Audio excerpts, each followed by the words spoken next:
Et puis enfin, Dominique Dupagne, médecin généraliste et auteur du site internet atoute.org, qui est spécialisé dans la santé et les forums médicaux. Qu'est-ce qui vous a inspiré, Dominique, ces derniers jours ? Eh bien, on va parler de statistiques. Churchill disait qu'il ne croyait qu'aux statistiques qu'il avait falsifiées lui-même. On va voir qu'en matière de politique, c'est peut-être vrai, mais qu'en matière de santé, c'est même pas la peine puisque les journalistes s'en chargent. Et pourtant, elles sont très abondantes. Elles sont abondantes, mais l'interprétation est compliquée. On va en parler. La tête au carré, le magazine scientifique de France Inter. La tête...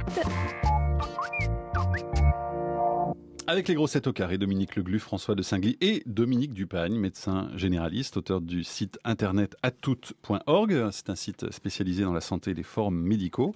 Et votre sujet, Dominique, aujourd'hui, ce sont les statistiques médicales. Et Dieu sait si on en croise souvent. On est inondé, on a des news tout le temps. Ouais. Faire ceci provoque cela, manger ceci provoque tous les cela. jours. Et donc, on croit que c'est une réalité. Et je vais vous montrer que souvent, ça ne repose sur rien et que c'est quand même ennuyeux qu'on ait une réalité scientifique qui soit déformée ainsi. Alors, je vais dire du mal des journalistes, je suis désolé. Mais vous pouvez dire du mal des scientifiques aussi, parce qu'ils sont aussi à l'origine des publications quand même. Non, parce que les scientifiques sont prudents, mais malheureusement, il y a une modification du message au cours des échelons successifs et c'est ça qui pose problème. Alors, parfois, bien sûr, il y a des scientifiques qui peuvent avoir un intérêt à diffuser une nouvelle, mais dans le cas précis, vous allez voir, avec des exemples concrets, c'est pas aussi simple. Alors, pour faire comprendre où est la problématique, il faut prendre des exemples concrets. On va parler des statistiques, c'est-à-dire qu'on voit que deux choses varient en même temps. Par exemple, les femmes qui prennent la pilule font plus souvent des cancers du col de l'utérus. Notre réflexe instinctif immédiat, c'est de se dire donc la pilule provoque le cancer de l'utérus. Bien, malheureusement, c'est pas du tout valide comme raisonnement, parce qu'il suffit qu'il y ait un facteur extérieur qui vienne influencer le cancer et qui ne soit pas lié à la pilule pour ficher en l'air complètement la causalité, la relation de cause à effet.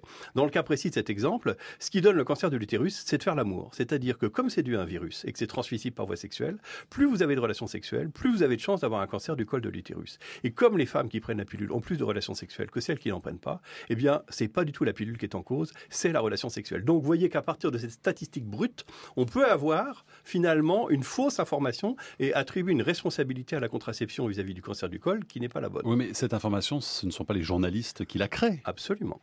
Suivant le caractère plausible de la relation, on va adhérer ou ne pas adhérer et parfois la diffuser. Alors, les exemples concrets que je vous ai amenés. Oui.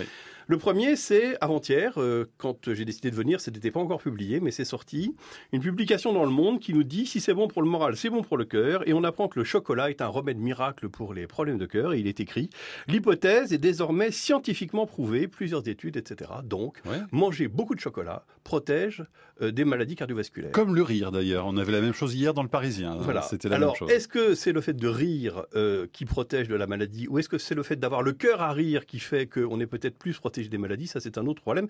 Si on fait rire artificiellement des gens tristes, c'est comme la voiture rouge, c'est pas parce qu'on la repeindre en blanc que son propriétaire va avoir moins d'accidents. Pour le chocolat, quand même, dites-nous. Eh ben, pour le chocolat. Quelle est la variable qui est cachée? Donc, qu'est-ce qu'on fait? Est-ce que ça vaut le coup d'en manger ou pas? Qu'est-ce qu'on fait? On prend l'article original, la publication qui est quelque chose d'extrêmement scientifique dans le British Medical Journal. On lit qu'ils ont analysé 4700 études, qu'ils en ont recueilli 7, que dans ces 7, il n'y en a aucune qui est randomisée, c'est-à-dire qu'il n'y en a aucune dans laquelle on a un élément de comparaison solide en ayant tiré au sort les gens pour leur faire manger du chocolat ou pas. On ne va pas rentrer dans des détails techniques, mais en tout cas, ce sont des études où on observe ce qui se passe et desquelles on ne peut pas sortir avec certitude de la causalité. Et bien sûr, comme c'est scientifique, les auteurs, à la fin, dans leurs conclusions, disent ces éléments sont des hypothèses qui nécessitent de mener des épreuves expérimentales pour pouvoir attribuer à une relation de cause à effet. C'est-à-dire qu'en fait, qu'est-ce qu'il faut prendre? Il faut prendre 1000 bons hommes ou 1000 femmes, les tirer au sort, la moitié mange du chocolat, l'autre moitié mange autre chose, et on regarde s'il y a moins d'infarctus dans le groupe chocolat.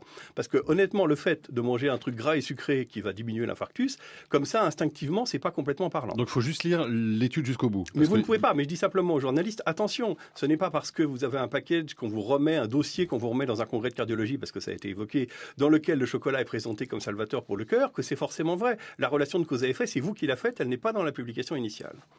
Alors, Dominique Leglu, directrice de la rédaction du magazine Science et Avenir. Toujours retourner à la source, première source. Ça, c'est évident. On a absolument besoin de savoir qu'est-ce qui a été écrit en premier. Dès que... effectivement, sinon c'est de la rumeur. Reprise de reprise, on ne sait plus qui a dit quoi. Très difficile. Cela étant, pour certains sujets, vous savez que nous sommes dépendants. Alors là, je parle d'autres sujets. On est dépendant parfois de ce que nous envoient les agences de presse, parce qu'on ne peut pas être directement multi-échelon, hein. au moment de la conférence de presse, par exemple. Mais c'est vrai que pour les sujets scientifiques, il faut avoir absolument la base sur laquelle ont travaillé les scientifiques et discuter avec eux aussi, c'est-à-dire voir. Ils ont écrit leur article dans un certain contexte, avec toutes les modalités ad hoc. Hein. Il y a quand même une certaine façon de présenter un article scientifique.